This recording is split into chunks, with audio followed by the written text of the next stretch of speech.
to night 2 of the Young Creators Unit Showcase at Playwrights Workshop Montreal.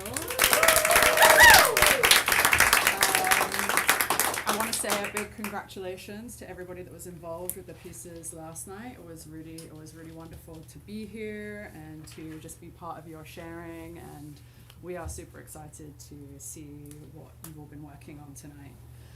I also want to say welcome to our audience that are watching in Gather tonight, in our Gather space. Welcome. Please check out the stars on the sidewalk to read the bios of all the creators tonight. If anybody's in the Gather space has any technical questions, please seek out PWM Tech in the chat, and they will help you out. My name is Fatma Sarah El Kashif. I'm the artistic director and one half of PWM's co-leadership. This is Anne-Sophie Grenier, our managing director, the other half.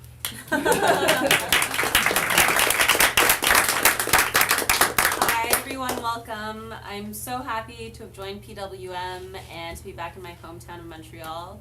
Last night was amazing and a really great thing to experience. After 2 weeks on the job, it was very invigorating, and I'm very much looking forward to the second half of the showcase tonight and to see what you've all been working on. The Young Creators Unit has been a long-running program at Playwrights.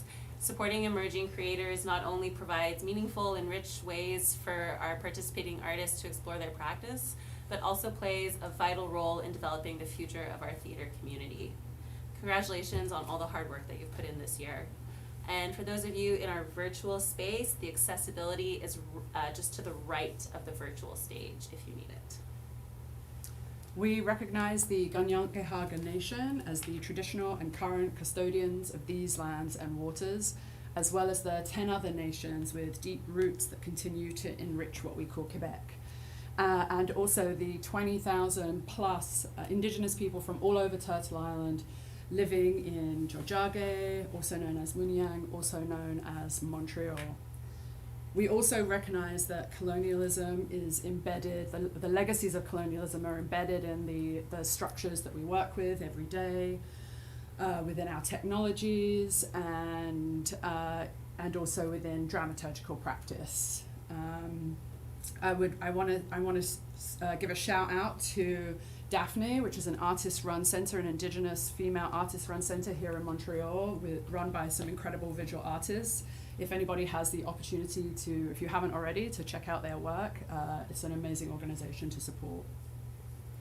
If you're watching via Gather, please take a minute to share whose territory you're watching from. While this platform and many other similar platforms allow us to be together without being in the same physical space, the technology and high-speed internet involved to make it happen are inaccessible to many rural and Indigenous communities. They also have a very heavy climate footprint, leading to further climate change, which disproportionately affect Indigenous communities worldwide. If you're interested to know more about current actions by land defenders and how you might support them, please visit defendlanddefenders.ca. And now, I'd like to introduce playwright, dramaturg, and fearless leader of the Young Creators Unit, Jessie Stong.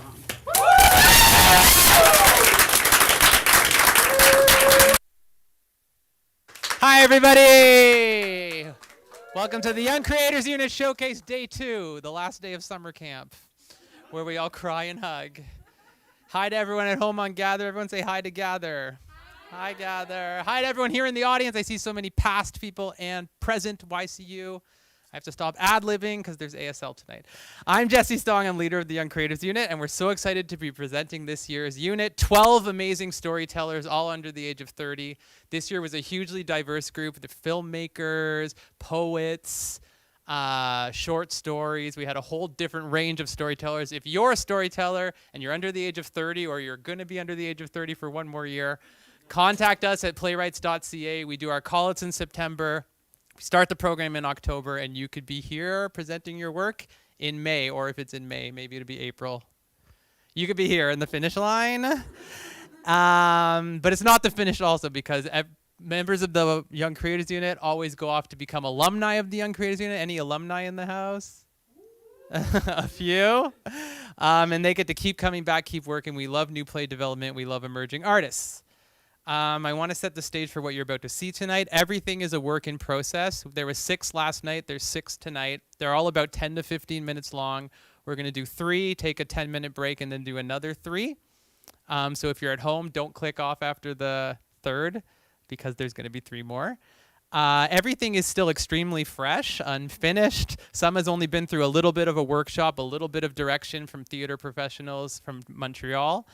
So really, it's all about theater development. So we're inviting the audience in to be an extension of that development. So you're not here to be like a critic who's like, that was good, that was bad, 2 thumbs up, 2 thumbs down. You're here to give us feedback to help us understand the pieces because they're all just works that are fresh and engaging you. And so if you have any feedback specifically for the artist, you can email me, jesse@playwrights.ca, or for the people who are live, you can hang around outside after the show and talk to the playwrights yourself. But yeah, we're really excited to have an audience here to help be an extension of the development, especially after this is our 3rd COVID year where we're like hybrid this year. But we're happy to be back in this space with real, breathing, smelly people. Well, you smell great. Smelling like real people. Thank you so much for being here. We want to thank the PWM team for the digital support, the administrative support, the emotional support. Give it up for the Playwrights team. This is our 7th showcase we've had for the YCU, and in 7 years we've supported over 140 emerging artists. So give it up for 140 stories. I don't have a co-host tonight, but normally this is where we'd invite them. I just wanted to say for everyone on Gather that the showcase is being presented in ASL, so we want to thank Sarah Korb for their work and consultation from Holly Green for helping this be more accessible this year. And before we dive in, we have to take a second to thank our amazing funders and partners through the Government of Canada, through the Department of Canadian Heritage, who's been with us since the beginning. We also want to thank the RBC Foundation through the RBC Emerging Artist Program, the Zeller Family Foundation, and Y4Y Quebec for their support. And thank you to Rob Denton and Matthew Murphy-Perrin. Perrin? I always say his name wrong. Who knows? Matthew? Perrin? Thank you for their generously lending us your equipment for the event. And yesterday I forgot to thank Corey Hodgson. Corey directed one of the pieces and I forgot to mention that. So thank you to Matthew, Corey, and Rob, and Jordy.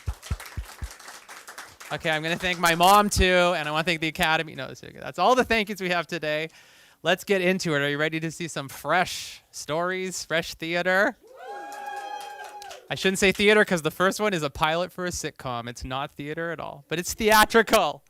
Our first piece is by Anaïs Danfous-Joly, a Haitian-born actress and activist, adopted and raised in Quebec. She is also a geek, an anime lover, a makeup addict, and a writer. In 2014, she made her TV debut in the popular French-Canadian TV show Toute la Vérité. In 2021, she received a grant to develop the pilot of this series. You're going to see a touch of it. It's called Hose Mad. Hose Mad is a young black female video game addict turns to sex work to pay the bills.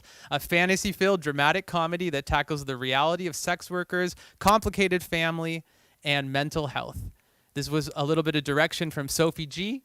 And Anaïs and Phyllis Gooden are going to be the performers. So give it up for them. Let's get going.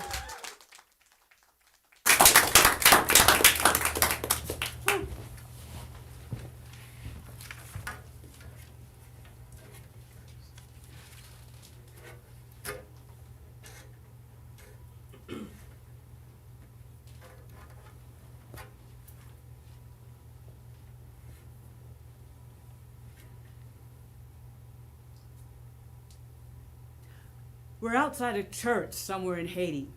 The scene looks like a typical wedding venue.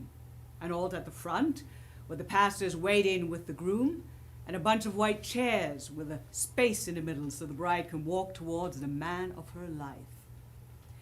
The area is illuminated by several outdoor string lights and candles. The venue is packed with mostly black people of all ages. We do not see a single empty chair.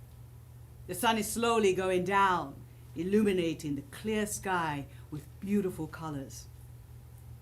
Everybody turns as we follow a tall black woman in her 30s, Sandy Desrosiers, 31, walking down the aisle. Her hair is natural and perfectly arranged in a bridal hairstyle. Her long white gown is dragging behind her, following her steps. The camera starts from her feet and slowly comes up as we see all the details of her wedding dress. The bride is also wearing a few gold pieces of jewelry around her wrists and neck. Her makeup is simple but beautiful. Sandy can't stop smiling as she walks towards her future husband. Facing her from the altar, the groom, Hudson Jean, 32, is gazing at his future wife, smiling and holding his tears. He is wearing a dark green suit for the occasion. His haircut is fresh and clean. His beard is cut to perfection, and his black shoes are shining. We hear a voiceover. Do you see that? This beautiful, peaceful ceremony celebrating the union of two people in love with each other. Well, that's not me. No, man, I wish. I wish it was me, but from the look of things, I'll most likely end up alone with cats and dogs and birds. Anyway, I'm happy. I'm happy for my biological sister. Yeah, she's the one getting married today. And it's weird. Me here, acting like the past 24, 25 years of my life didn't happen. Anyway, I barely know her. Let's not talk about that because my anxiety is rising and this isn't even my fucking wedding. The bride is finally in front of her future husband. The camera gently stops in front of a bridesmaid who is smiling awkwardly. The bridesmaid is Talia Berger Champagne, 26, the bride's little sister, our main character. Talia's nervous and seems out of place in this lovely event. She's mid-height, very curvy, and rocking a long, pale yellow dress. You see that weirdo smiling awkwardly? Like she has no idea what the fuck she's doing there? That's me. Yeah, trying to act like everything is normal. The lights and candles start flickering. Nobody reacts except for Talia. What the fuck? Cut to black. Interior, circus marquee, evening. The lights come back, but the decor isn't the same. Instead of a church, we're now in a marquee. Only the altar, the people at the altar, the guests and their chairs remain. Everybody but Talia is frozen in time and still smiling. Talia looks around her, really confused by the sudden change of scenery. The guests are all acting like nothing's wrong. Next to the altar stands a small burlesque stage surrounded by big red curtains. On the left and right side of the stage, two poles are rising towards the sky. Talia barely has time to react before a woman who looks just like her, Mean T, comes out of the curtains. She's a much skinnier version of Talia and dressed in a very sexy déshabillé. Her makeup is also completely different than the current Talia, and she's wearing a luxurious 22-inch dark lace front. She's lip-syncing the lyrics of Freak by Doja Cat. Talia is so preoccupied with Mean T that she doesn't pay attention to the dozens of other women who also look like her and who are coming out of the curtains behind her doppelganger. Some of them are dressed like strippers. The ones in the back are mysteriously dressed like video game characters, wearing complete dark body armor that hides their faces. What the fuck? Talia is still very confused, but she starts to panic when she quickly realizes that these women are about to attack innocent guests. Plus, the first impersonator that we saw on the stage is slowly walking towards Talia with a scary look on her face, like a lion who's about to jump on his prey. Suddenly we hear a dog barking, while a bright light appears in Talia's hands. The flower bouquet that she was holding turns into a magnificent and shiny runglaive, the weapon of the Valkyries from the video game Terra. A text pops on the screens and we could read. Do nothing, fight the enemy. Fight the enemy. Boss music starts playing. Talia's entire body starts to glow. Her shape changes. She gets slimmer and more muscular. A beautiful set of light gold armor starts covering her body. She's now a Valkyrie. She's carrying herself like she knows exactly what comes next, and she's hyper-focused on her goal to stop this stripper's invasion and protect all the guests. As she steps down the altar, all the people who were originally there start to fade. The guests, the bride and groom, etc. By the time she reaches Mean T, it's Talia versus herself. The marquee opens completely, and we're now standing in a very large red plain filled with cracks in the soil and dried vegetation. In the sky, vultures and crows are roaming around, waiting for blood to be spilt. The main Talia shouts, "Ah!" It's a rally cry. She starts running towards her enemies. As they're about almost to crash into each other, Talia jumps extremely high in the air with her weapon pointed at the sky. A gigantic bolt of lightning pierces through the clouds and hits the tip of her weapon, creating a massive flash that illuminates everything in the area. While still in the air, she throws her weapon like a lance towards her nemesis, who's watching her with a sadistic look on her face. In slow motion, the weapon gets closer and closer. Quick cut to black. Everything is back to the way it was. The church, the guest, the bride, the groom, and Talia back in her original clothes and body size.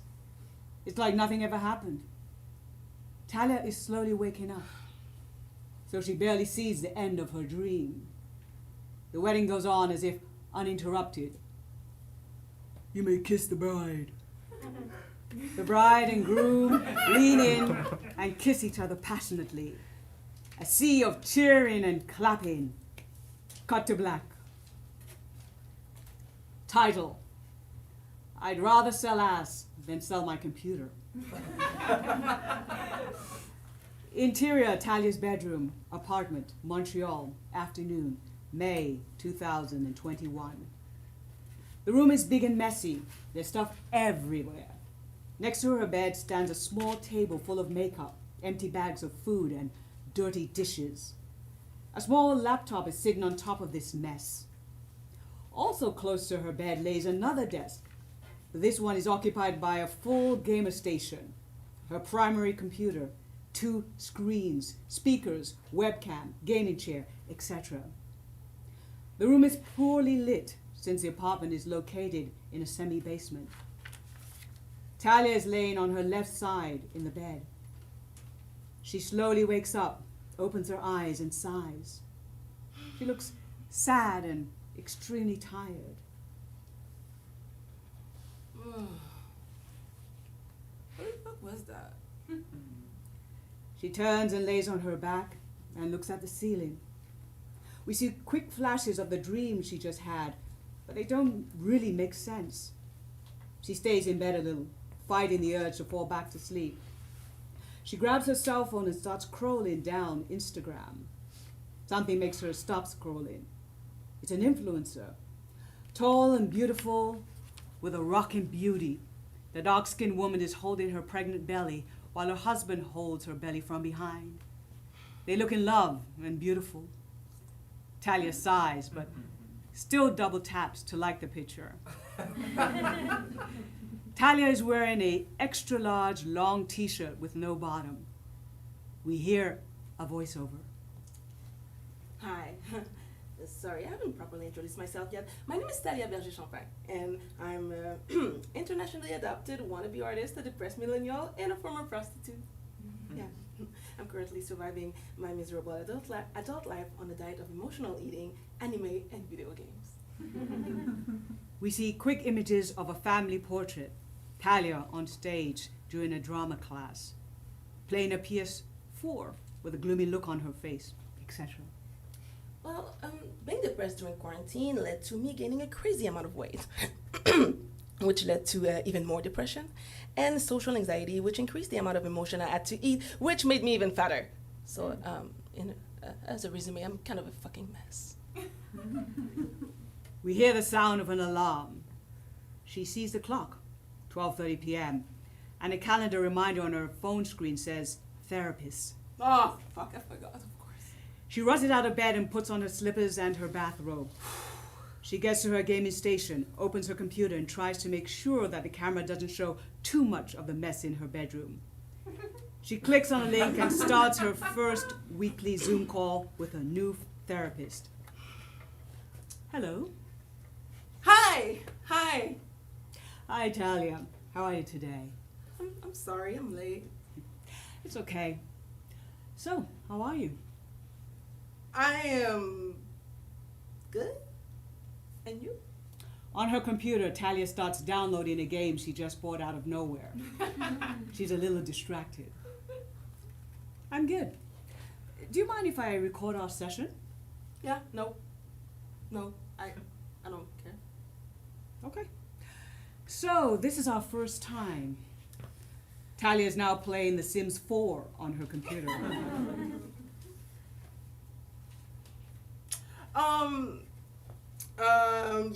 Yeah. Is there anything in particular that you'd like to start with? I mean, Talia stops what she's doing to think. We get an extremely rapid montage of the many things to come in this season of the show. We hear a voiceover. I mean, where to begin? There is so much to unpack here. You received my introduction email, right? Yes, I did. In a vision, we see Talia trying to stay above water, but clearly drowning in a dark, vast sea filled with giant, scary monsters. She starts playing with the stuff she finds on her messy desk. Then why the fuck don't you decide what we start with? I don't know, lady. You're the therapist. Well, I just had this weird-ass dream. Talia proceeds to tell her therapist about her weird wedding dream. I see. Do you usually remember your dreams? No, and you see, that's the thing. This one was so fucking weird, and I'm able to remember most of it. So, I don't know. Like, it was cool, but weird. I don't know. We see some quick scenes from her dream. The therapist looks at Talia without talking. The silence makes Talia uncomfortable. We hear a voiceover. Hello? Well, I just feel like there's a lot to unpack here, you know? Like, why the mix between the wedding and my old job and the strippers. I don't know. I really don't know. Girl, stop saying I don't know. And what about these half-naked women you were fighting? I don't know. Talia is looking at beautiful images of luxurious houses on Pinterest. I don't know. Girl, stop saying I don't know. Look, I loved my job, so I'm not sure why they were fighting me. You're talking about sex work, right? I read that in your introduction email. This time we get a rapid montage of Talia at the Unicorn Palace, massage parlor where she used to work. Yeah, I kind of miss it. If you loved your job so much, why aren't you doing it anymore? No, I can't. Why? Well, have you seen me? Well, I'm fat. I feel fat. I don't feel sexy anymore, and I don't think I can do it anymore anyway because of my mental state. The therapist nods and takes some notes. The session continues as we fade away. We can see that they keep talking. Time skip, 1 hour later. Talia is now playing The Sims 4 on her computer. Well, our time is coming to an end. Is it okay if we leave it on that? Mm-hmm. Yeah, sure. All right. Same time next week? Okay. Yeah. Okay. Well, that was a good first session, Talia. I'll see you next week. All right. Take Take good care. care of yes, and take good care of yourself, okay? Bye. The Zoom call ends. Interior, Talia's apartment, Montreal, afternoon. Talia is sitting in front of her gaming computer, looking at her phone. She's scrolling down through some old pictures of herself. We hear a voiceover. You see, I'm trying to understand where the fuck things went wrong in my life and why. Talia takes her side away from her phone to look straight at the camera. That's what I ended up saying to my therapist.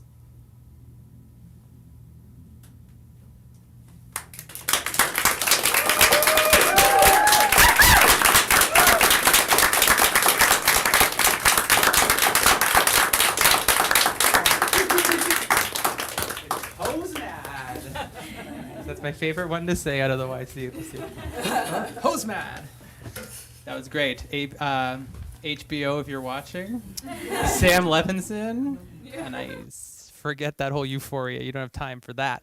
Okay, Brandon Adam is up next. Brandon couldn't be here tonight. Everyone give a hello to Brandon at home. Hi, Brandon. Brandon, I would say, is always like one of the most giving people in Young Creators Unit, always giving so much feedback, such a wonderful person. We wish you could be here, Brandon, but we all love you. Brandon Adam is a playwright, a librettist from Montreal. Plays include The Twitter Wars and Super Ego. Musicals include Mrs. Dalloway and an upcoming original music comedy written with composer, lyricist Billy Reese. Education includes MST in creative writing from the University of Cambridge and a BA in acting from Pace University. The piece tonight is an amazing play, I have to say, called Harry and Meghan and William and Kate. You may recognize the names. Windsor Castle. Prince Philip has died. Harry has come home, and Harry and William can't stop fighting. But Harry's got a radical solution to make it all better in this dark comedy about self-care versus 1,000 years of expectation. Directed by some person named Jesse Stong. I never heard of that. That's me. And performed by Niels Svensson Carell and Michael Martini. Give it up for Michael and Niels.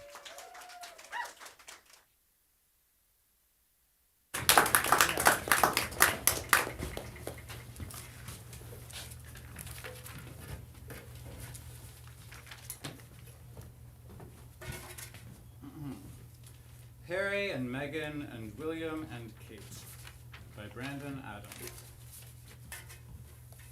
Harry and William, mid-conversation in a room in Windsor Castle. Look, suffice it to say, things between us have not been, good. Oh, really? Well, nobody's noticed. Well, things have not been good for a while. And we could kid ourselves and pretend it's all about an interview, but it's not. Or not, really. Well, we both know it's about something deeper. And what would that be?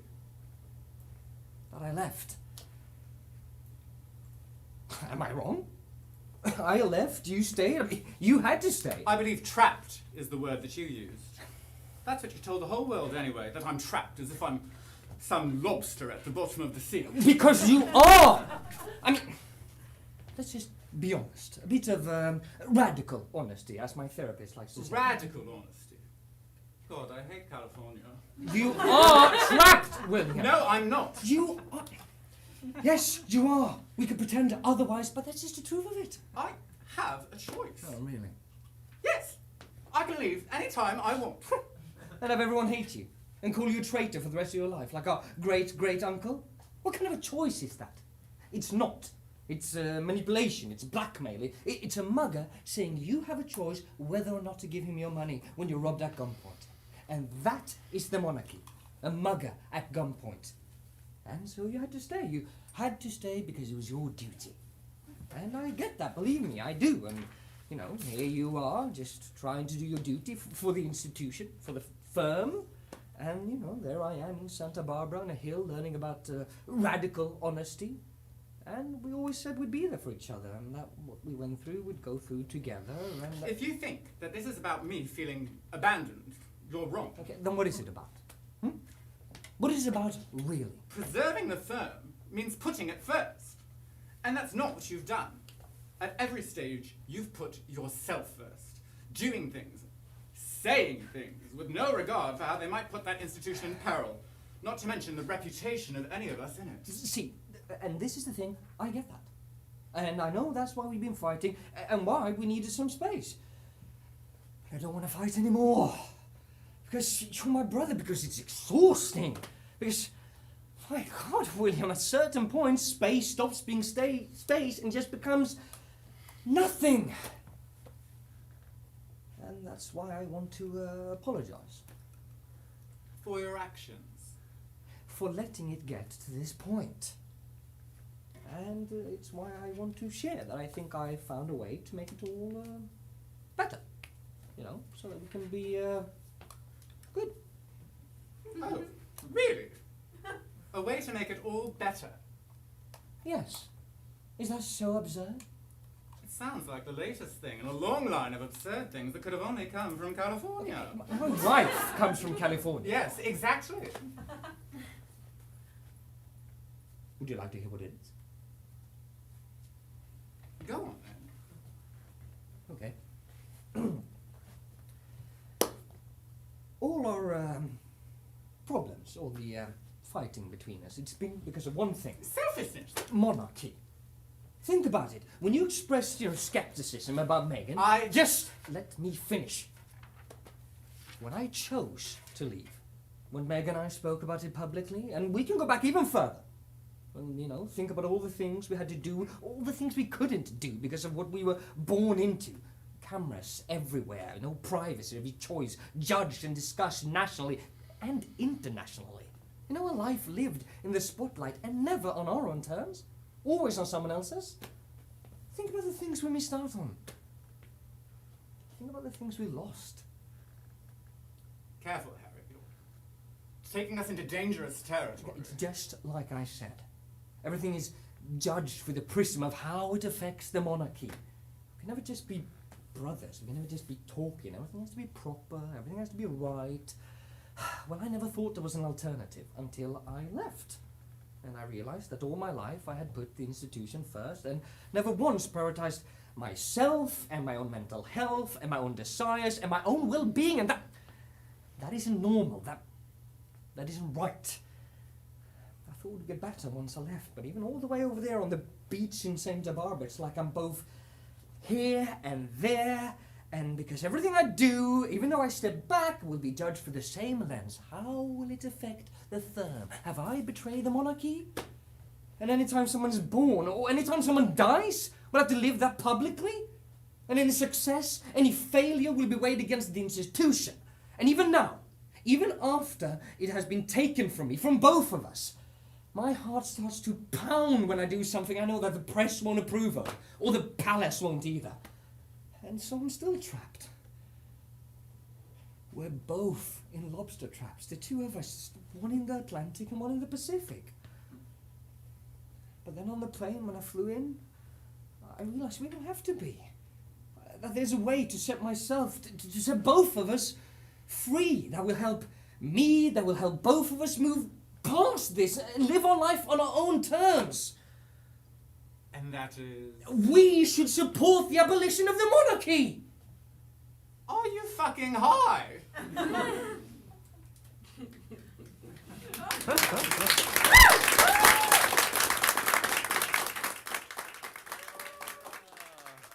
Michael and Neil.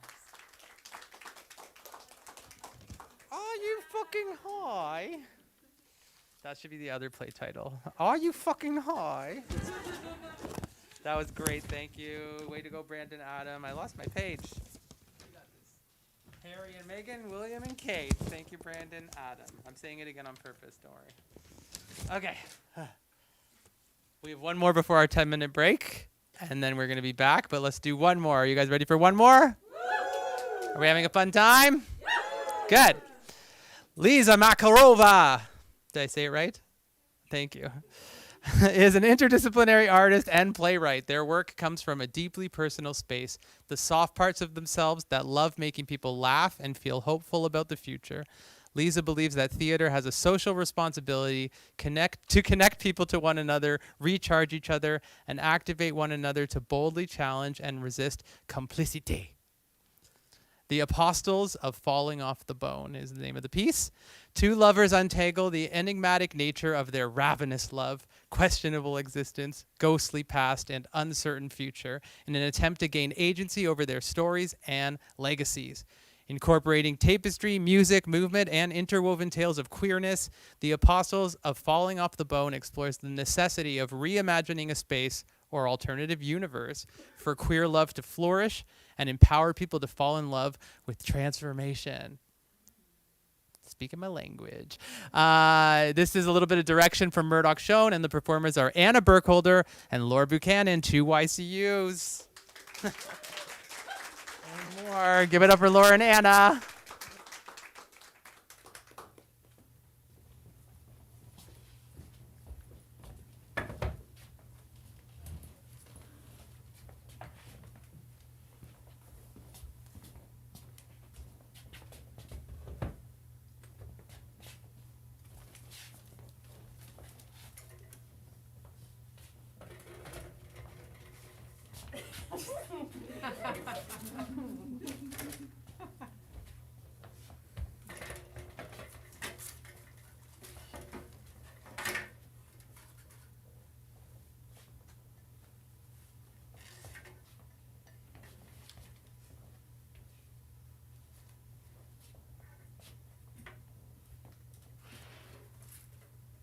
The Apostles of Falling Off the Bone by Lisa. Bulgarian, Persian, Russian carpet hangs center stage. It is intricate and colorful and bold, yet faded but not modern. It's old and dusty and has two holes near the corners that are diagonal from each other. Clothes and empty clothing hangers hang on either side of the carpet. Patches of the carpet are sewn onto the fabric of Synth? and Galina's clothing. We no longer believe in lesbians. Like unicorns, Like tradition, like mortality, like democracy, like the military, like history. like failed revolutions. We no longer Believe in ourselves.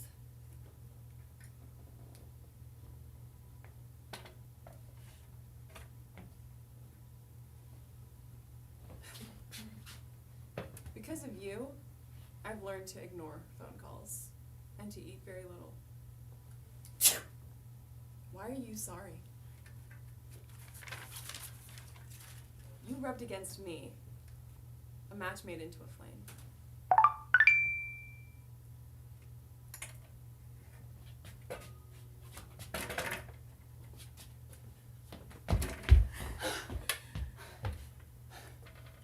I would have waited for you. I didn't want to be later than I already am. Well, the bus doesn't come for another 4 minutes, so you can catch your breath. You live far? I walked 5 blocks, ran 5 blocks. I live 6 kushtals away. When I was running, I was scared to stop the rhythm of my shoes pounding against the sidewalk, scared that if I did, the city would have a heart attack and I wouldn't be able to see you. I was running towards today, to this date, to your smile, to this song.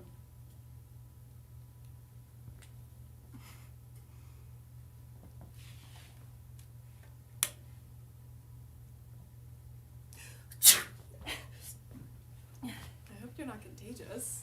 I hope I am. So, we're stuck together, sick. Gallery dates are the worst. Club dates are even worse.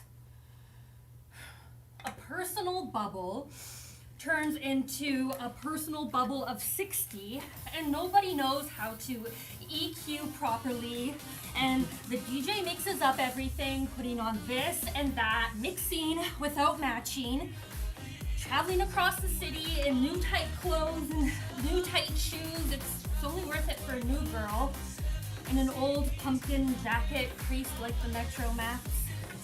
So you go anyway, to make memories and to have fun, not to run into X, Y, or Z. But they have the whole LGBT all in one big personal bubble, so of course I run into her and then these two start fighting. I'm in a crossover episode.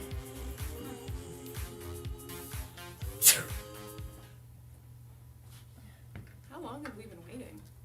200 years now.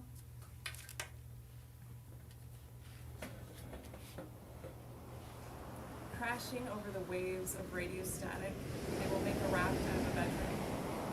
Only one will reach the Isle of the Tea Leaves. Is that how it went? Or is that how you wish it went? How we wished it went? Do you remember? I wrote it on my hand, on each fingerprint.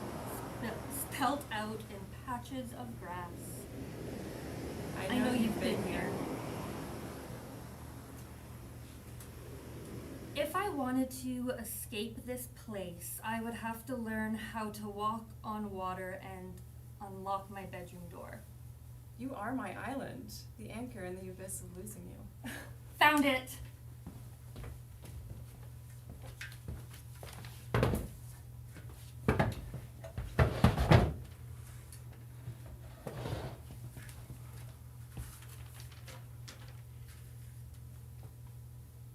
Where we came last time. Like the exact place we sat. Here. They're gonna start raising my rent. What about a roommate? No. Why? What happened before? Farah had a file on her computer called S_pics. Synth pics. Stuff I didn't send to anyone or post anywhere. I was going out on a date one night and Farah started screaming, so I rushed into her room. She was asking why I always go out and never invite her, that we're supposed to be friends.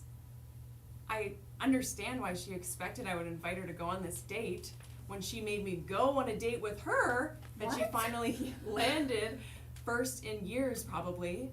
The guy took her aside and asked if we were dating. She said we're roommates. Does that answer your question? Leaving that apartment was a nightmare. She didn't want me to leave. She said, "You know too much." Crazy man. No more roommates. Well, what about island mates? We share an island. We already do.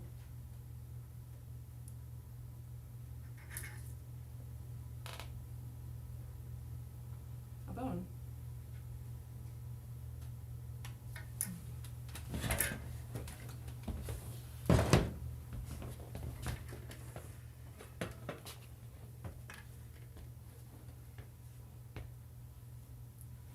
You're becoming everything that I hate about myself. What I love about you. Is what I hate about myself. You're so cynical. It's hopeless. So tired. I can barely carry these bones to the grave.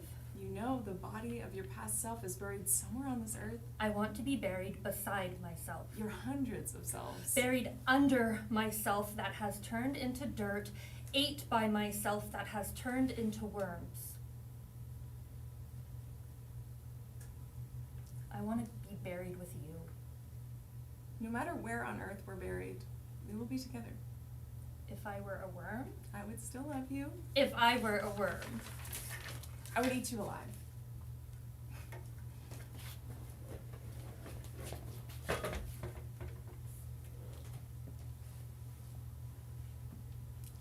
Hey. Hey, what's up? Wanna come study at the library with me? I don't study. Well, do you read? Only palms. Okay, well, come read my poems then, in exchange for a zine about how cool you are. Okay, deal. Before or after you study? After 7 p.m., my brother will be starting his night shift by then. All right. See you then. Bye. Bye, ya. Bye, ya. Bye, ya, bye, ya, bye, ya.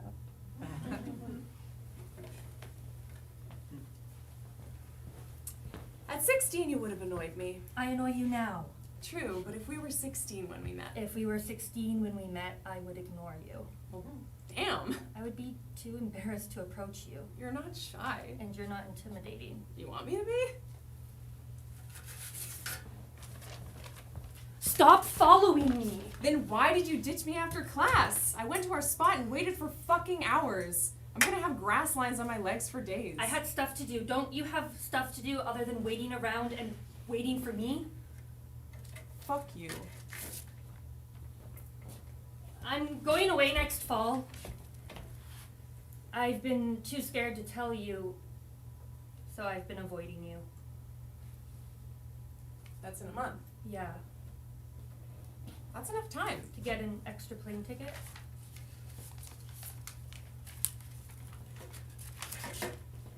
The largest, most intricate carpet on Earth is the ocean floor. It holds everything without ever being crushed or stained. The carpet is a luxury only our oldest ancestors can enjoy, and can rest their scaly bellies against the plush wool. The forest dirt is coated in moss, sewn together by young girls dressed as worms and painted with the corpses of young leaves who never got the chance to be burned alive by the blaze of autumn.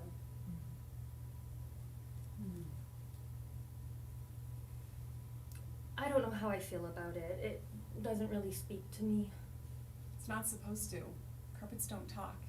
You just look at it. Don't talk or can't talk. Let's come out. What? No. Come on, why not? Let's come out. Again, no. Have you seen the world out there? Why would you want to go out there when we can stay here? I like it here. I like it here too, but I don't need to be seen. We don't need to be seen. We see each other here. we wouldn't have met if we weren't out that day. We weren't out. You don't own this space. I'm not saying that, but this space is safe. Why would you want to go out there?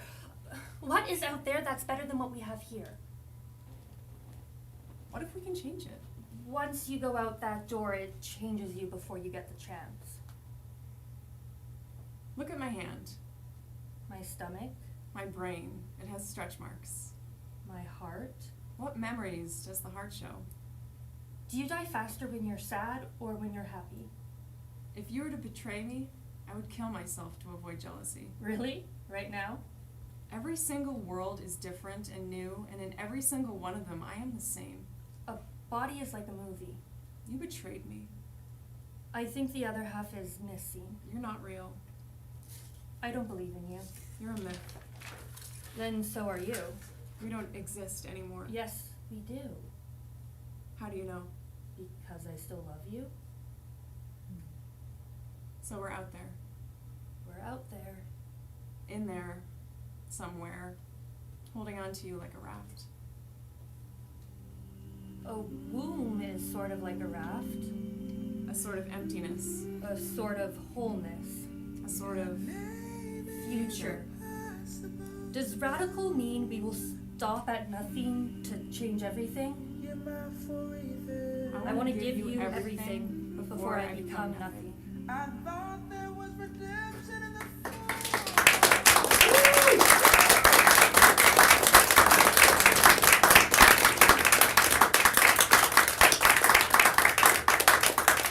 And then Laura, one more good applause.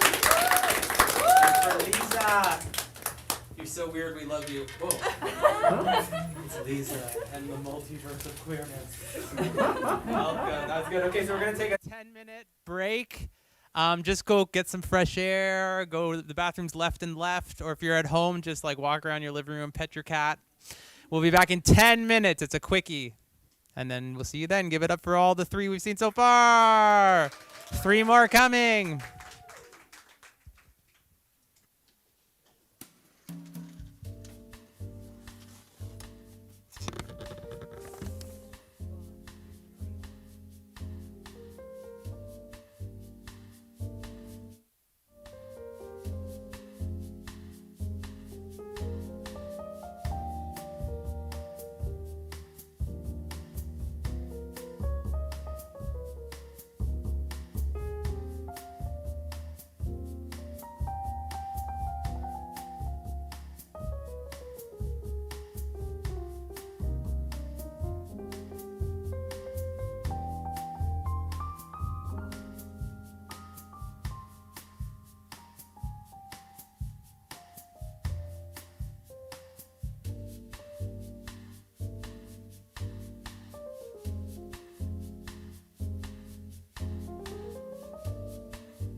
you probably had that set up for something. I'm going to put that back. I just wanted to take 2 seconds to say that we have this wonderful relationship with Montreal Fringe Fest. Oh, we're not back yet? Sorry, am I too soon?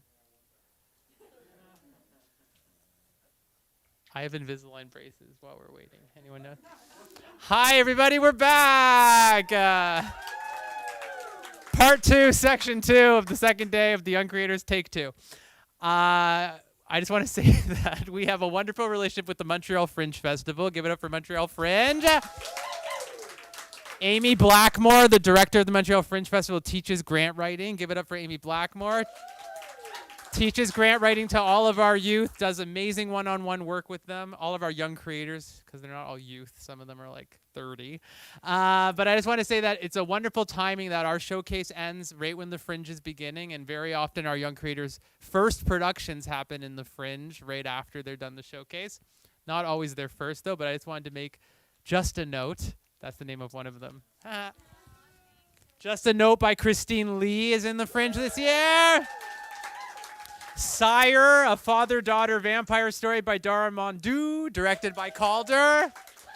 And No Justice, No Peace by King Rose is in the Fringe Festival this year.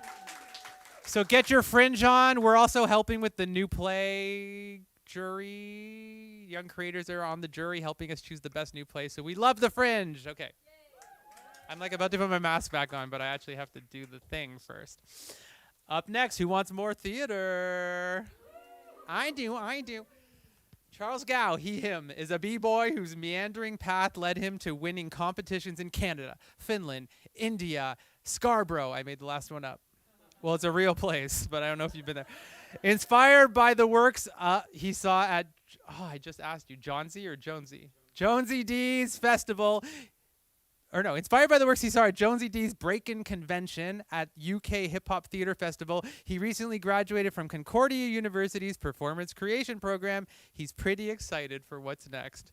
So are we, Charles. The play is called Welcome to the Digital Desert, a script that was created to interrogate the commodification of images on the internet, our relationship to it, and the virtuality of the real reality of the virtual. Originally conceived as a series of vignettes to imagine what the internet would be like as a real place, it is evolving to become a larger comment on the world. It doesn't say echo. I also added that. Direction from Johanna Nutter. We love Johanna. And performers Patrick Park and Calder Levine. Give it up for Patrick and Calder. Welcome to the Digital Desert.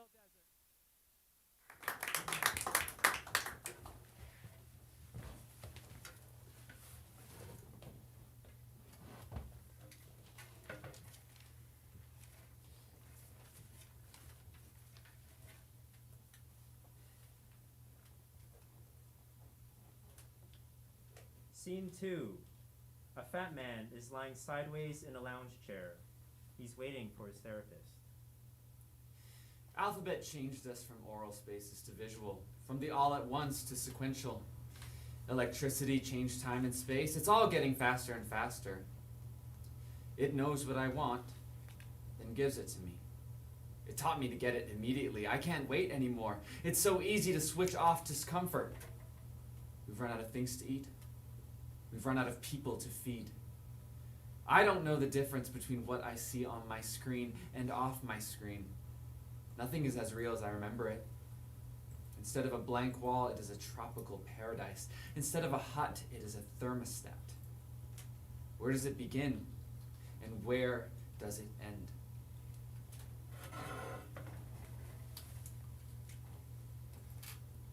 Hi, Mark.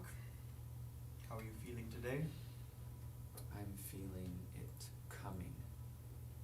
What do you feel coming? Me.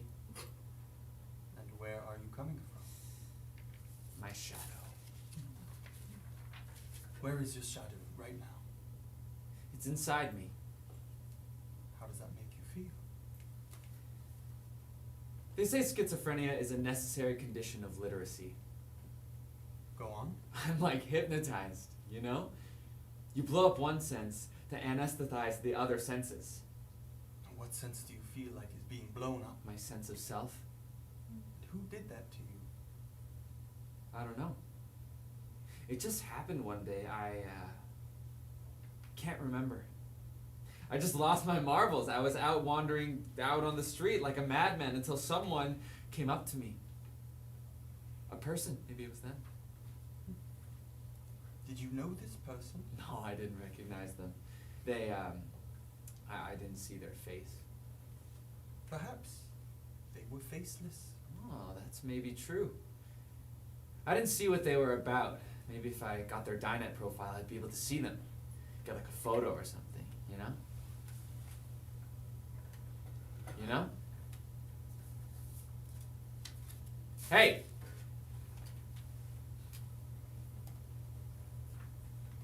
What is plastic? It is perfect. Light, indestructible, beautiful, smooth, shiny, deformed but forever whole. The chance to become something else. And we become the tools we use. The lounge chair recedes into the infinite abyss, bringing a fat man with it. Scene 3. Bobby is plugged in with her dad.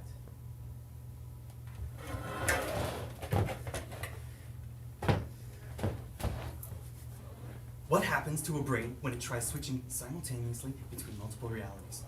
Tell me what you see. A man. A boy? What's he doing? Working. Why? Money. Is he passionate? I don't know. What does he do? Make smoothies and other sweet libations. Oh, how are they? Who? The smoothies? Oh, nothing to write home about. How come? There's no passion in the fruit. Can you get a refund? I already drank it. Just ask, and you shall receive. No. Now that's fucked up. Get out of my head. Get out of my head. Get out of my head. Get out of my head. Get out of my head. Get out of my head. Get out of my head. Get. Here. No. I don't want this anymore. You asked for it. No. No. Stop. This isn't what I bargained for. Too late. Daikon is going to find me and take away my dad. You can't put this on me. Don't worry. It's all being taken care of. What? How? It's okay. We're going to get Daikon. What? How? Message you later. Daikon is everywhere. How is he going to take that down? It's just huge. And that's your cue, isn't it? We recognize that you've recently been in contact with Dalton-Lutale. Yes, I have.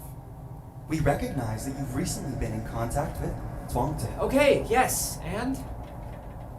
We recognize that you've recently been in contact with Dalton-Lutale. Okay, you're starting to sound like a corrupted podcast file. Thank you for your cooperation in this investigation.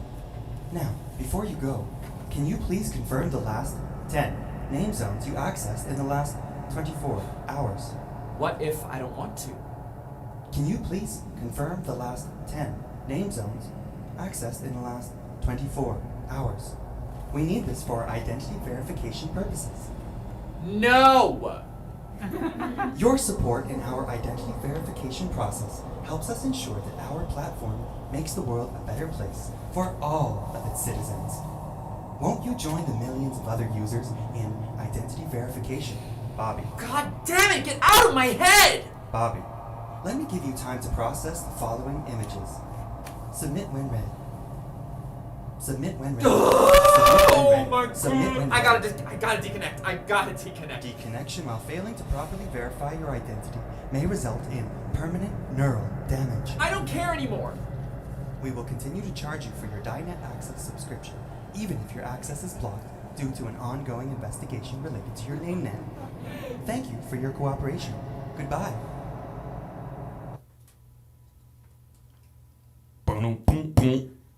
You know, this drink really changed my life. And we'd love for you to try it.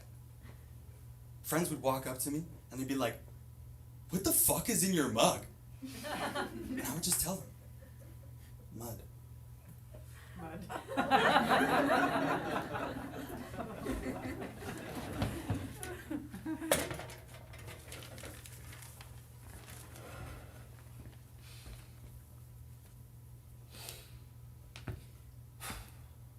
What a fucking empty promise. They said it would liberate us. It would be fast enough, smart enough, and yet here I am sitting still in a goddamn cubicle, pushing pixels now and getting repetitive stress syndrome on my goddamn right index finger. And I still got an overpaid asshole for a boss. Huh? Overpaid to do God knows what. Yeah, God. Do you know what he does? Can you give me a sign, please? Because I know more about his penthouse suite in Vegas than I do about his value to the company that I have to justify every single fucking day. Well, I guess it's more like once a week during performance review, but how are there that many performance reviews? I have to categorize a lot of penises and asses for our search engine optimization, and yet I don't know where to place this dickhole.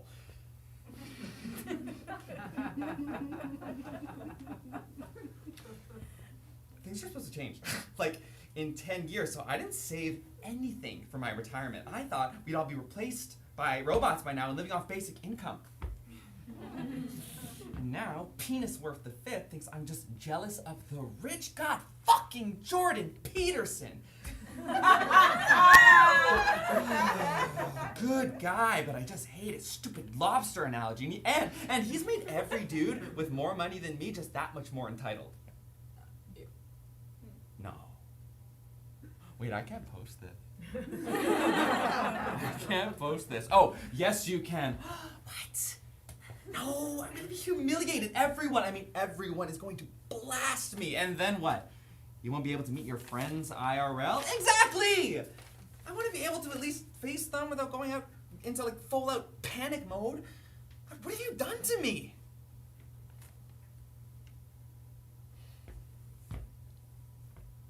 What am I afraid of? Being alone? Being judged? Am I so afraid of dying alone that I'll do anything just to get a native connection?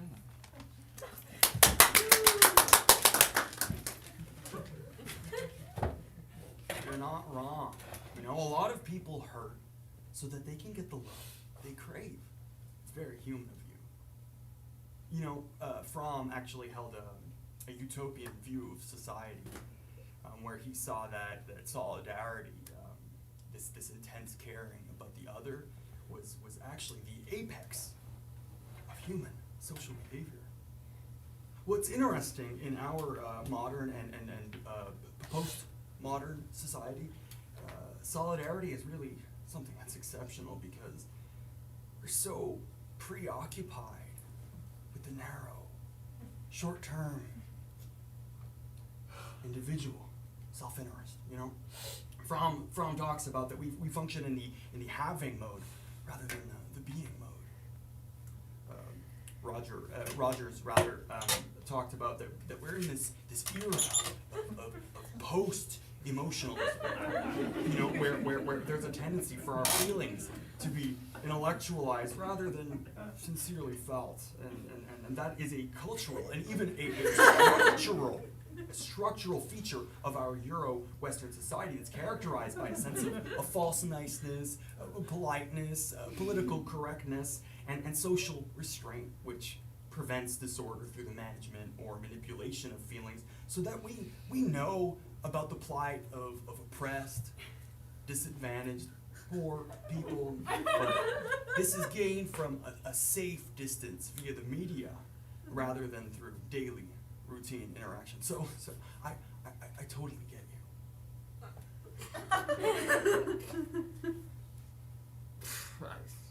Thank you.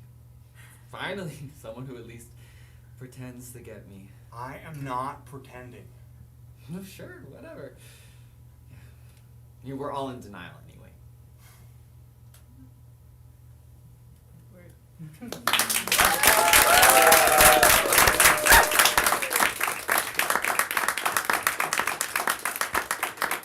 And Patrick.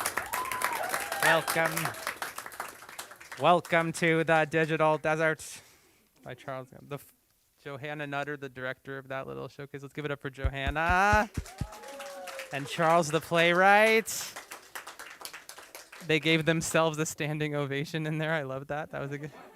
I feel like the four of you weirdos need to like keep going because that was a lot of weird coming together in the best possible way. Our last one,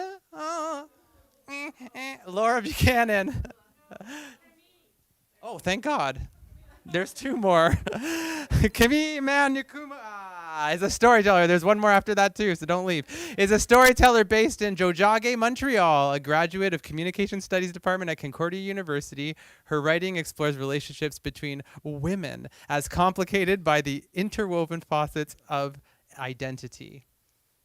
I almost skipped that. That would have been bad. Well, you wouldn't have let me, right? Come on. 3 halves make a whole is the name of the piece. 2 sisters, 1 airport lounge, 30 minutes until everything changes. 3 halves makes a whole is a play about the space in between and the ways we learn to embrace it. Direction from Olivia Woods and performers Oprah Lamorne and Corinne Roberts. Give it up for Oprah and Corinne.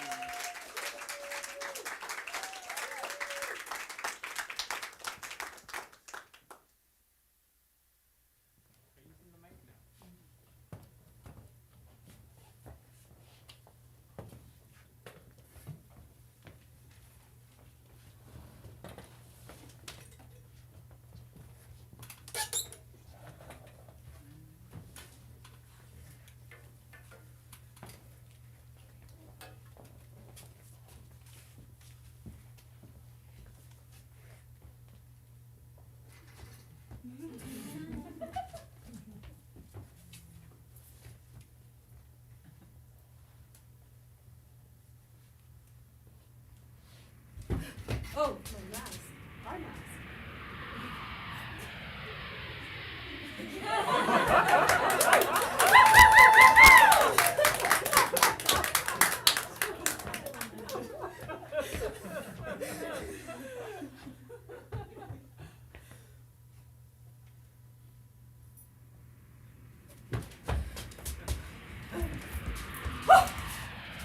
Look! See? Flight 159 is delayed. That's not the point. How is it not the point? You were still in your pajamas when it was time to go. Giggling at your phone, not a worry in the world, as if this whole thing wasn't your idea. We still got here on time, didn't we? What if the flight hadn't been delayed? What if there was traffic? You need to prioritize your tasks. You have to take responsibilities for my own actions? Gosh, you sound just like Mom's little puppet. If I wanted one of her little lectures, I would have stayed at home this summer. Keep it up and you'll be on the next train. I don't need this shit.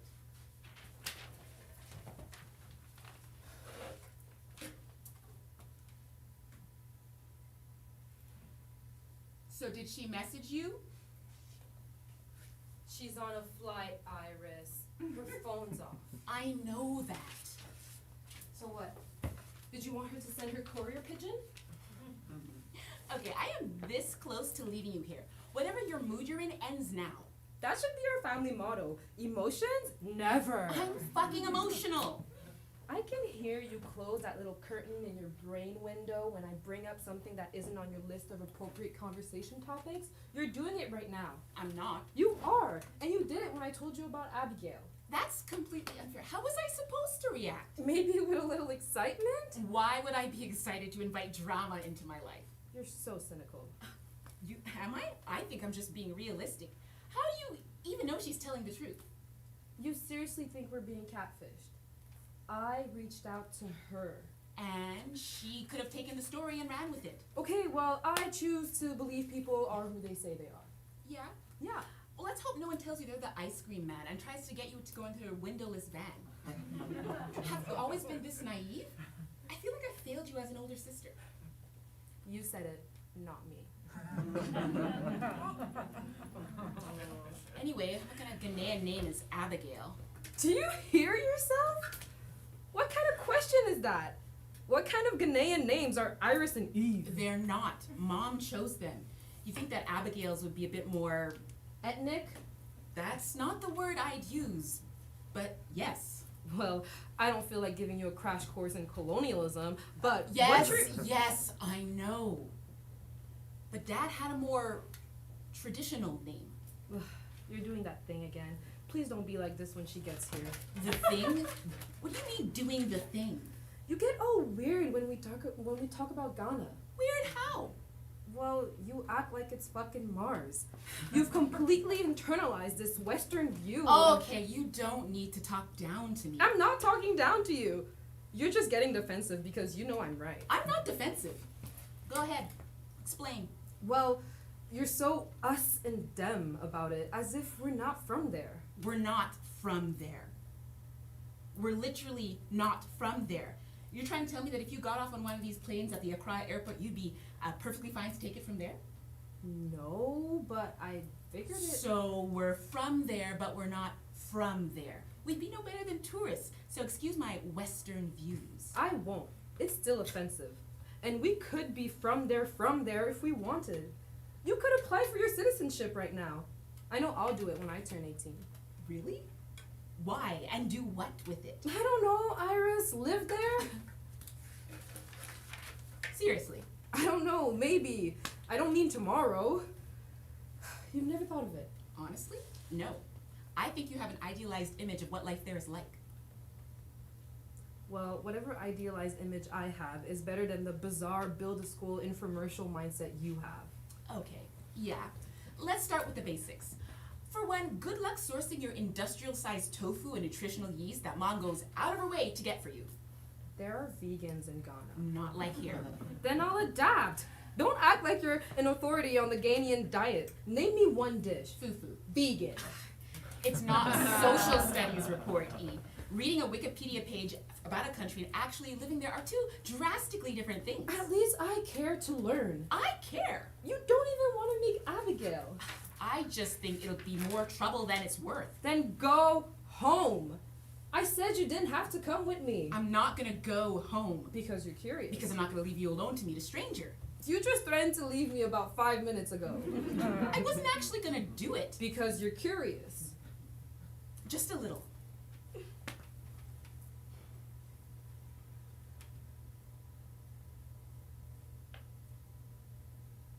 Who are you texting? None of your business. Is it, Gemma? What? You know, Gemma. I heard you. You're not as sly as you think. You left your phone on the table while she was texting you. See you tonight, baby. I miss you. Heart eye emoji. You wanted me to see it. I don't have anything to hide. You're acting like you do. Because you invaded my privacy. Maybe a bit. But it was for the greater good. I'm excited for you. Your first queer relationship? Okay, stop. We're just two people hanging out. Tell me about her. There's nothing to tell. We met in class. That makes sense. Why? She posts a lot of art. You cyber-stalked her? I wanted to know her pronouns. And calling it cyberstalk makes you sound 100 years old. I'm glad the skills you learned tracking down Abigail are so transferable. Well, I wouldn't have to use them in this situation if you just told me you were dating someone. Do I have to tell you everything? Do I have to make a public announcement every time I take a shit? Telling your family about your relationship is a normal thing to do. You keep talking about normal this and normal that. For someone who prides herself on all her radical ideas, you have an extremely black and white concept of how families are supposed to act. And I told you, it's not a relationship. Fine then. I'm just happy to see you explore your sexuality. Ew, now you sound like Mom. What, supportive? Overly supportive. So you told her? No, because I figured she would make a big deal about it like you're doing right now. But you can't say shit about what I tell or don't tell Mom.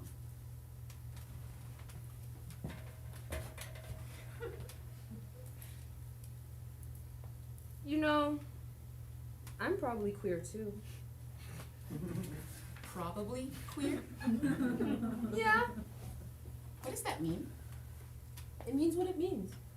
How are you probably queer? You either are or you aren't. Says the woman who refuses to call herself queer, even though she's dating a woman. I never said I refuse to call myself queer. So you're queer then? I never said that either. So? It's not something you forecast like the fucking weather, E. What makes you think you're probably queer? Sexuality is fluid. I don't want to limit myself. So essentially, you just want to leave the door open. Sure. You can't claim an identity for kicks. That's not how that works. It's not for kicks. And actually, that's exactly how it works. I don't need to prove anything to anyone. You act like I have to pass some kind of test. I mean, no. But sort of. It's not just playing dress up, there's a whole history. Yes, I know. And? So, what's your point? I think it's just kind of disrespectful. Disrespectful? To who? People have lost their lives just trying to exist, and you come in and decide that you're probably queer? It's privilege. It's claiming the badge without the battle. Sacrifice should not be the common thread among queer people. You're defining community by shared suffering and not shared joy. Stop quoting at me. You can't just disregard. I'm not disregarding anything. You're not the gay gatekeeper. I know you have some weird internalized homophobia going on with you, but you're really Sorry, I forgot you know everything. Actually, because I'm so backwards and repressed, could you explain to me how upon your supposed return to the motherland at 18, how do you plan to build your glorious gilded rainbow palace? Because she's queer, she's here, right? Even in Ghana, right? Tell me, do you plan to be abducted by your neighbors or beaten by the cops? Too far.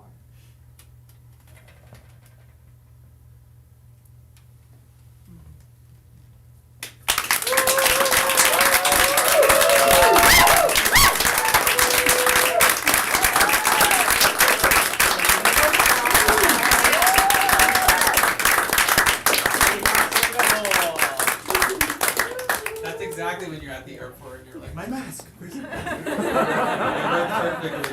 Shit, my rapid test. Where am I going? Camille, you have such a beautiful heart, and we love you so much. We love you. Such an open spirit and beautiful soul. Okay. Now it's the last one. Actually, I'm sad. I'll be okay. Don't worry. So our last one tonight, Laura Buchanan, an emerging writer hailing from North Vancouver, BC. I have a lot of echo right now. Kind of like it. Oh, it went away.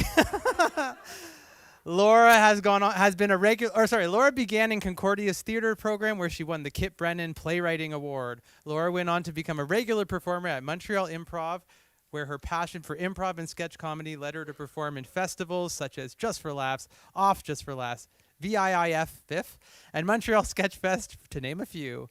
Laura's writing, even though she's done a lot of comedy, leans more on the dramatic end with absurdity that brings comedic elements to the piece. And this piece is going to be a short film. Yes. Called Itty Bitty Betty. Itty Bitty Betty. Betty Menard's anxiety has her living isolated at home in a reality constructed with miniature figurines. After meeting a woman who she can't get off her mind, it's a very queer group this year, I gotta say. Kind of happy as a unicorn. After meeting a woman who she can't get off her mind, Betty is thrust into making a difficult decision to continue her small private life at home with her miniature figurine boyfriend, or to face the big world outside and risk rejection in the pursuit of an authentic and vulnerable relationship with a stranger. Direction from this is from Joy Ross Jones, who we love, who couldn't be here tonight, but we love Joy. And created and performed by Laura Buchanan with Vance Gillis and stage directions from Rachel Renaud. Give that up for our Rachel, Laura, and Vance. Itty Bitty Betty.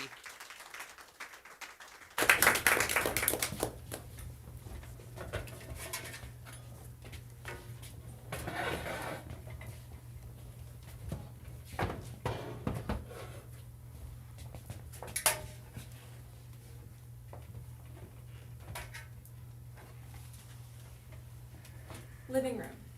In pristine condition, but empty. In stark contrast to the regular-sized furniture, miniature furniture is scattered throughout the room, as if set out for small guests. Oh.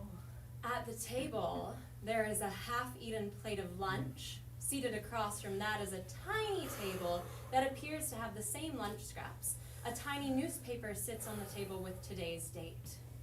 Strewn about is modeling clay, small bits of fabric, tiny sewing patterns, some sculpting tools, super glue, and magnification glasses.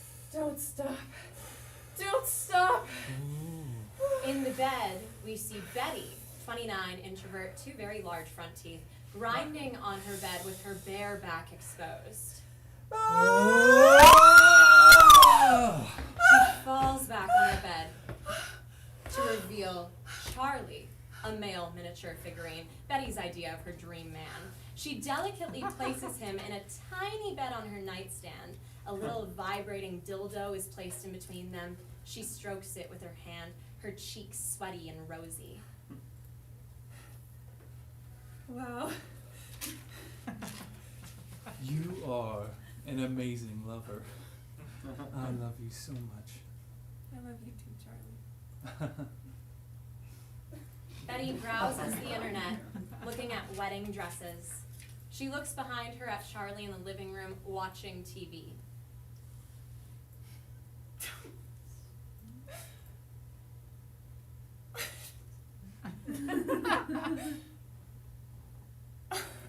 What's the score? I don't know. You keep distracting me from the game. Boys will be boys. Later.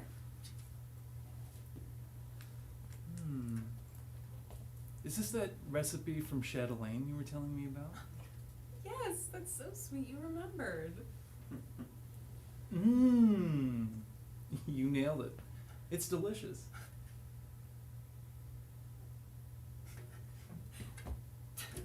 That Zumba really knocked me up today.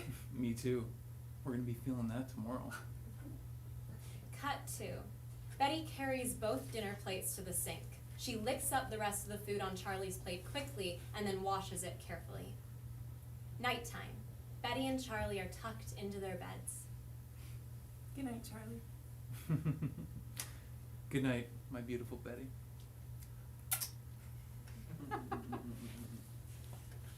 Betty crawls over to turn off Charlie's side lamp and then her own. She lays awake in bed staring at the ceiling, then turns over to scroll her phone.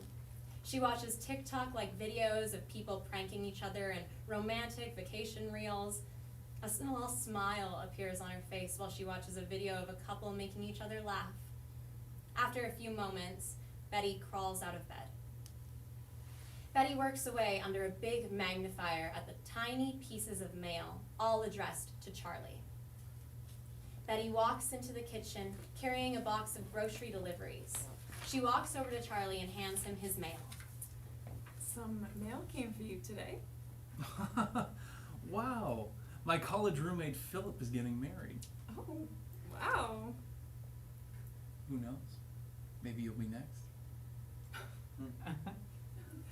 She starts unpacking the box of grocery deliveries. No! They forgot the butter. I need that for tonight.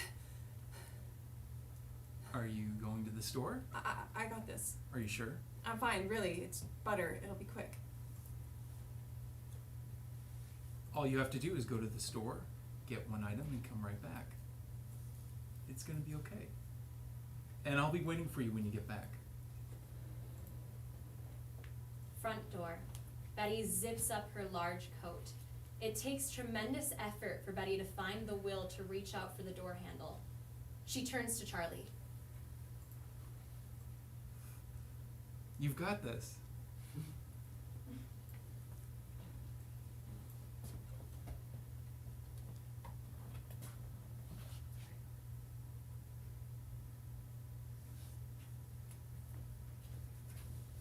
That took long. I got held up. I thought you were gonna come right back. Help it up by what? This pretty girl needed help with something. Pretty? I mean, nice. She was having a terrible day. I just gave her an extra bag. It was nothing. Well, that was kind of you, but next time, make sure you go and you come right back. I was worried sick about you. I need you here. You're right. I'm sorry. Interior bedroom. Betty and Charlie are having sex. Betty is on top of him. In her sexual ecstasy, the pretty girl, Darby's, face flashes. Betty doesn't stop. A shot of Darby's almost nip slip fills Betty's mind. Darby goes to lift up her shirt to expose her breasts, but her nipples are covered by tiny bows. Betty climaxes and rolls onto her back, staring up at the ceiling. After she catches her breath, she looks next to her and Charlie cannot be found. She lifts up the pillow to see Charlie laying underneath, then gives him a little kiss and places him on his bed. Next day, Betty is brushing her teeth while Charlie brushes his teeth. Betty goes to put her toothbrush away and knocks Charlie over. Charlie falls off his stand into the sink and down the drain pipe. Charlie! Betty grabs her tweezers and pulls him out of the pipe. He's covered in grime and hair. Cut to. Charlie is in a tiny bathtub full of bubbles, all cleaned up. I'm just glad you're okay. Thanks for the bath.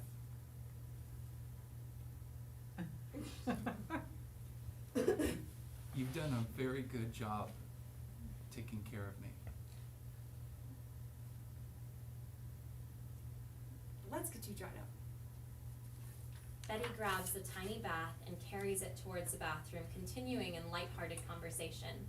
Not watching where she's stepping, Betty trips over the corner of the carpet and smashes her mouth hard on the ground.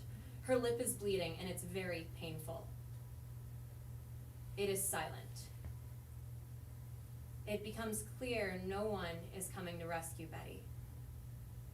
After a few moments, Betty stands up and walks to the bathroom to grab a towel and begins wiping up the spill from Charlie's bath. Betty brings dinner plates to the table. Charlie is seated at his tiny table. Bon appetit. I was thinking shepherd's pie tomorrow. What do you think? Charlie? Hello? Charlie? This isn't funny. Charlie, say something, anything. You're just gonna give me the silent treatment?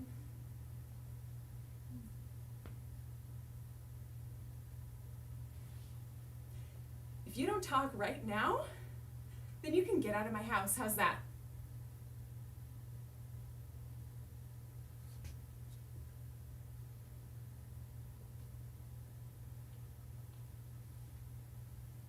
If you love me, you'll start talking right now.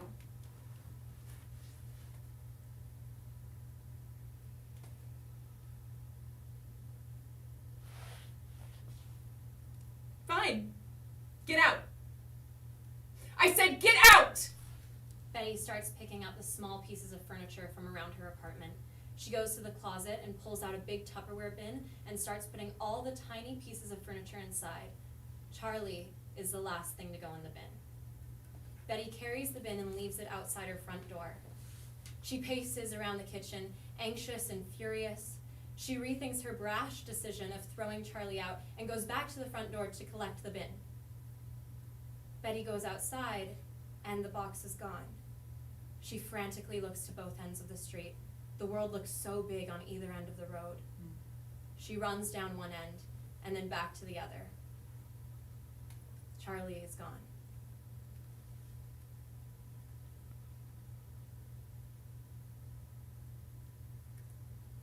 Good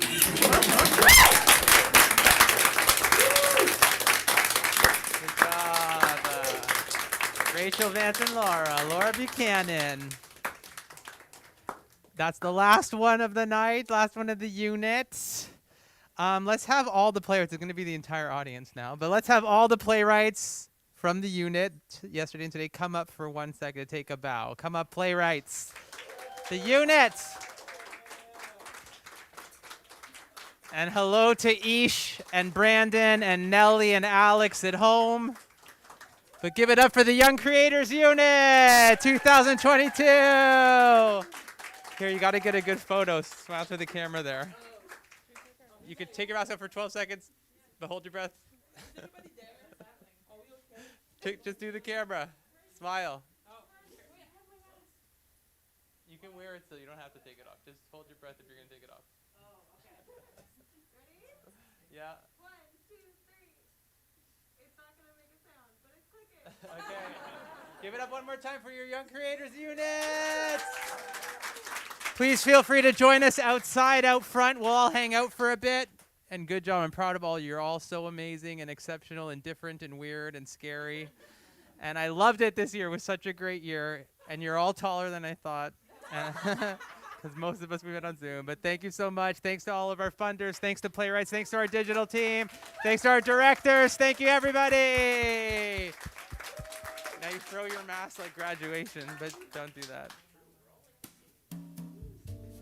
And you're all tall. It's like a tall group. I pictured you all little screen squares.